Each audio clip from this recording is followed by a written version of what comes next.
This was inspired from the many JoCo Worst First Chapter sessions during the main show. I thought, why are we letting them have all the fun? We should do our own. Exactly. So we'll see how this works. As far as I know, this has never been done before. It may never happen again. We'll see how it goes. But I will start things off. I try to channel my worst 1940s sci-fi author. This is a story called Gorg versus Adolf Spacler. Book 2 of the Gorgilogy. We begin. The dust settled as the USS Super Freedom set down on space Argentina. Its ramp extending as the outer door opened. Pshh, it said. Gorg stepped out of the airlock. They said this air would be breathable, sang a familiar voice over the external speaker. He wasn't sure why he liked listening to that song when stepping onto a dangerous new planet. The M-dwarf star above bathed this one in ultraviolet light, making it look like a landscape from a velvet Elvis painting. Except this painting wanted to rip out his spleen and boil his dude juices, which wasn't how paintings normally worked. Wait for me, Gorg, called his companion, rolling down the ramp after him. It was Shazbot, a beach ball-sized sentient sexbot covered in dozens of sex appendages of every size and species. Gorg had rescued them from the sex mines of Vulva Prime in an adventure from the first book. I told you not to call me that, Gorg said gorgily.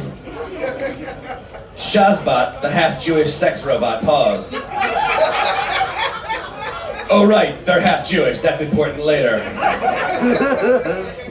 Fine, says Shazbot, several space dildos sagging in resignation. Wait for me, it mocked, voice dripping with sarcasm like one of its love's noodles after a... You know what, never mind. Wait for me, Gorgonzola. The character formerly known as Gorg sighed. Why do you make everything so hard? No such thing as too hard in my line of work, quipped Shazbot. Stop trying to flirt with me. You wish, meat man. You're not my type. You know I sexually identify as a non-Newtonian fluid. Gross, Gorgejected. Prude, said Shazbot. The daily pleasantries concluded. The pair headed off to the west.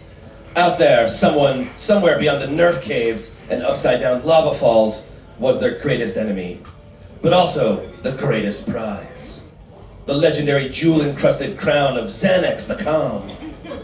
Worth 6 billion space bucks. That would let Gorg finally pay off his debt to Galactic Emperor Reagan. He could give up space adventuring for good and follow his dream. Space librarian. Thank you all so much.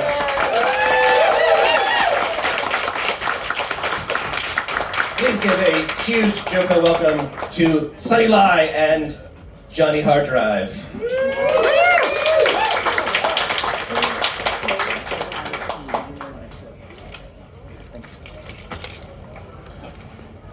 Apologies and you're welcome in advance.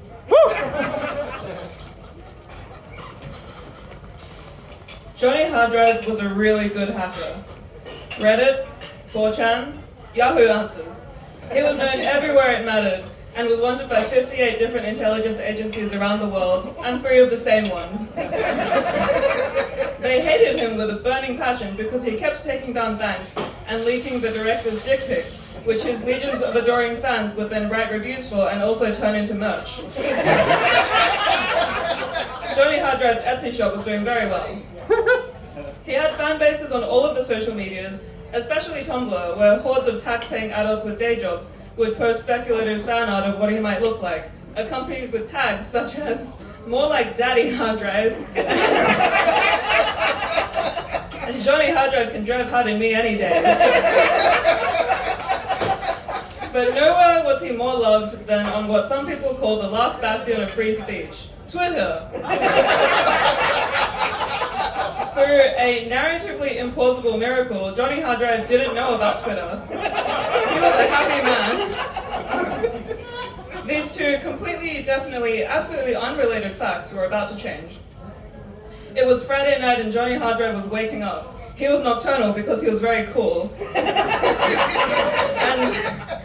and because it was too hot during the day to wear his long, sexy leather trench coat, which was needed to hide his long, sexy body, because otherwise a walk down the streets would cause far too many hydroplane-induced traffic accidents from passers-by losing all their fluids in a riotous torrent of sexual fervor.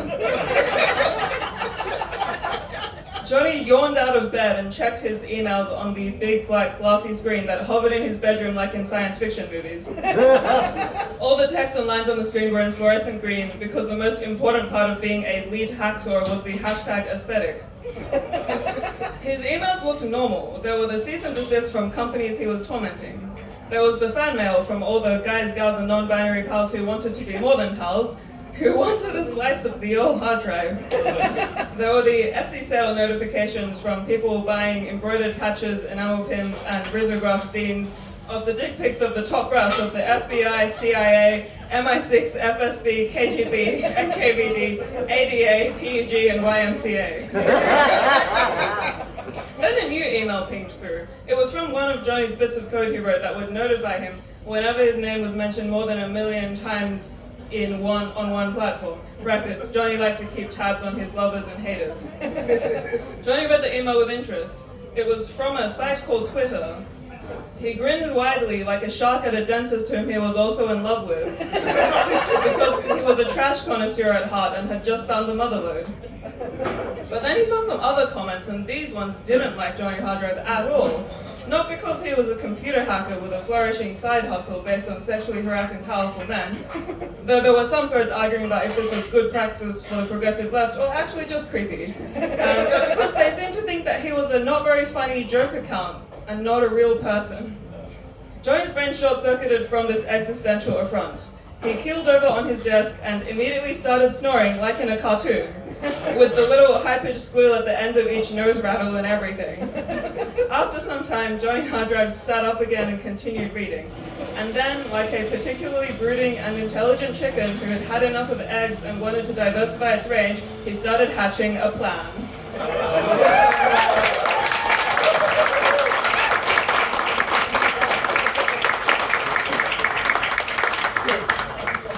Sunny lie, everybody. That was amazing. All right, we're off to a good start. We're going to keep it going. Doug Rowland.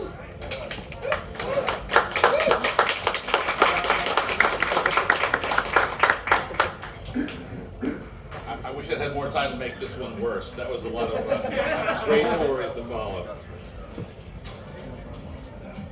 All right, this one's called When Things Go South. Johnny Doyle stood in front of the sink, gazing into the chipped men's room mirror, getting himself ready for his big moment. The Johnny Doyle who looked back at him looked tired, with eyelids that drooped lower than plumber's underwear.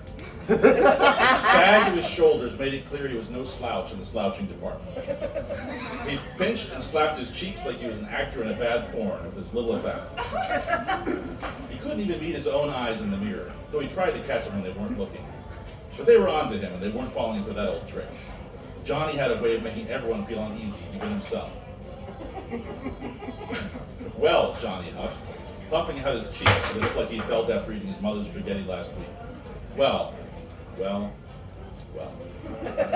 Johnny Doyle was, in fact, not well. He was very, very sick, and what was coming next might be the end of him. At least then, he wouldn't be so sick. Not that Johnny Doyle had those kind of deep thoughts. Johnny Doyle was not that kind of man. What Johnny Doyle was that he was the kind of person who didn't have deep thoughts. His thoughts were like a thin crust on the soup of his life. A thin, greasy layer that didn't penetrate deeply, and which at first glance seemed unappetizing, and upon deeper examination kind of revolting. Johnny stood back from the sink and picked up his long latex gloves, stretching, pulling, and snapping them in place like Spanx for his arms. He grabbed a badly stained, long-handled brush in one hand, a worn-out plunger in the other, and headed towards the stall. It was the Wednesday after Taco Tuesday, and he had a job to do. Good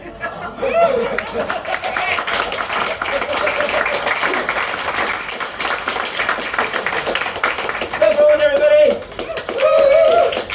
All right, you can join Sarah Gibson, everyone!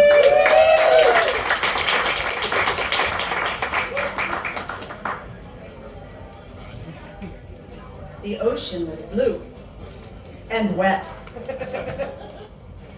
and salty. When I fell in, I felt I was a blue pickle. Did you know you can pickle anything? Shoes, frogs, toes, cell phones. Well, maybe not cell phones, but if you dropped one in the ocean, you probably would be in a pickle. Unless you have a new cell phone, which are generally pretty good with being underwater, like that one commercial where a guy pours a bottle of wine on his cell phone. Oops, except not oops, because he had one of those new cell phones that are generally pretty good with being underwater. Seems like a waste of wine to me. Do you suppose the price of rice fell when cell phones stopped getting problematically wet? Or maybe the price rose. I'm not actually sure what happens when demand drops. I took an economics class in college, or I was going to, but then it was too early and I slept through the first hour, weeks of classes, and just managed to drop the class in time so my parents didn't have to pay for it. So I know a little something about supply and demand. For example, I always make sure I have enough supplies with me. I keep an entire roll of duct tape in my pocket at all times because you never know, do you? And I've always been good at demanding things like pants to wear. Even if I'm in a shop that only sells shorts, I make them go next door and get me a damn pair of pants. Anyway, what was I saying? Oh yeah, I fell into the ocean and felt like a blue pickle. And then I died.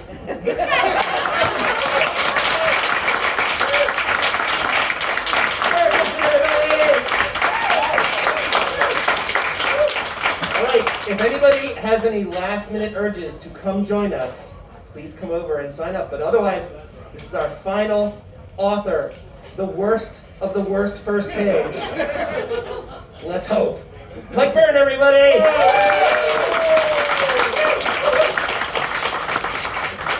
Hello, everyone. I feel this demands some explanation.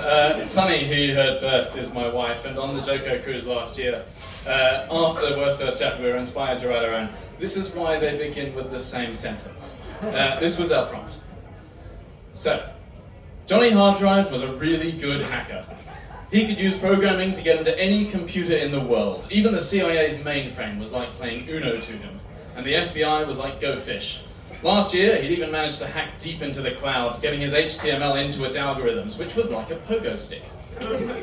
His bright blue eyes would dart across his Dell 27-inch 4K USB-C ultra-sharp monitor with astounding speed, his heart pounding as he would destroy one firewall after another, ripping them apart like an alpaca with a box of cornflakes. His skillful hands danced across his Dell Premier multi-device wireless keyboard like Jesse Graff on Season 8 of American Ninja Warrior, tackling obstacle after obstacle with a grace that only an alumnus of Harvard School of Computer Hacking could manage. It was these hands that Anita Feynman was thinking of while lying across the back seats of her Ford Camry on a cold November night. Now I've had to edit out the next bit for decency reasons. Just imagine there's a paragraph there and you feel a bit dirty. She lay there for a few moments feeling both satisfied and disgusted with herself. After all, what would her husband think? When she'd married Herb Mills, he was the best thing that had ever happened to her. He was the most honest and communicative man she'd ever met. But as soon as she'd joined the military, he'd become oddly closed off and private. Despite his muscular body, he rose up the ranks and she began to lose interest in him sexually, finding herself looking for more than just a corporeal connection. While their intimate activities had once been thrilling, they were turning into a major disappointment. So when a friend casually mentioned he'd changed, Anita denied it, but he knew there was a kernel of truth. It was clear. General Mills' rock-solid six-pack and throbbing arms were no longer of interest to her. She wanted someone with brains. So when she'd met Johnny Harddrive at an underground hacking event, she'd immediately known she wanted him. Suddenly, Anita was disturbed from her activities by red and blue flashing lights as a police car pulled up beside her. She glanced over and a policeman looked back at her with a friendly smile. He was short and plump with a face like a grilled cheese sandwich.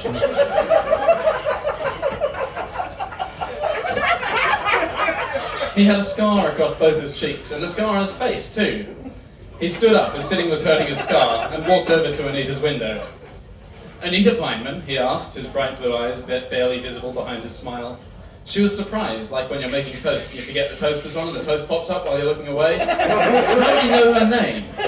The next few hours were an indescribable whirlwind of interesting and exciting activity. But as it was indescribable, I can't say any more. Suffice to say that at the end, Anita find herself sitting in the co-pilot seat of a fighter jet, hurtling across the hot Denver sky at Mach 100, her entire body being constantly shaken by the force of the aircraft, making her chest look like two panna cottas on an unbalanced washing machine. Sitting beside her in the pilot's seat was Johnny Harddrive. He had a firm, masculine grasp on the control stick, manipulating it with the skill of an expert despite having never flown before. As soon as he climbed in, all of the cockpit's instruments and dials had just made sense to him. He'd set the QNH on the altimeter, switched on the magnetos, primed and started the engine, and after a short trip down the taxiway, he engaged full throttle and took off into the night sky. To him, it was like a hula hoop. Anita was watching Johnny lustfully as he expertly flew the aircraft up and down, side to side, and occasionally making little circular motions as he gazed masculinely out the cockpit window with a look of intense concentration on his face. "What are you thinking about?" Anita inquired inquisitively. Johnny paused. He had been wondering if he should purchase a new Dell Inspiron 2-in-1 PC or if he should really splash out and get a Dell XPS 17 with an NVIDIA GeForce RTX 3050 graphics card with 16 gigabytes of DDR4 RAM and a 17-inch UHD 500 nit Dell Infinity Edge display. But when he saw the way Anita was looking at him, he knew it wasn't the time to share his feelings on Dell's excellent range of laptops, desktops, and accessories suitable for home or business. "Do you want to try?" he asked, glancing down at the long heaving stick between his legs. Anita gingerly reached over, her hand timidly hovering above it. "But I've never flown before," she admitted virginally. "That's okay," said Johnny Harddrive as he sensually grabbed her hand and placed it in a firm grasp around his control stick. "Neither have I."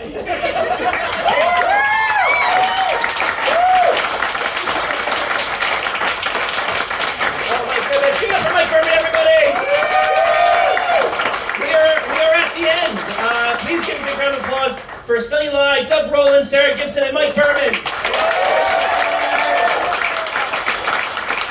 If you had a good time, if you are inspired, please write. Somebody will do this next year, I hope. Maybe it'll be me. I don't know. I don't want to do this, but somebody will. So go write your stories. Go write. And thank you to all of you for being here and to our authors.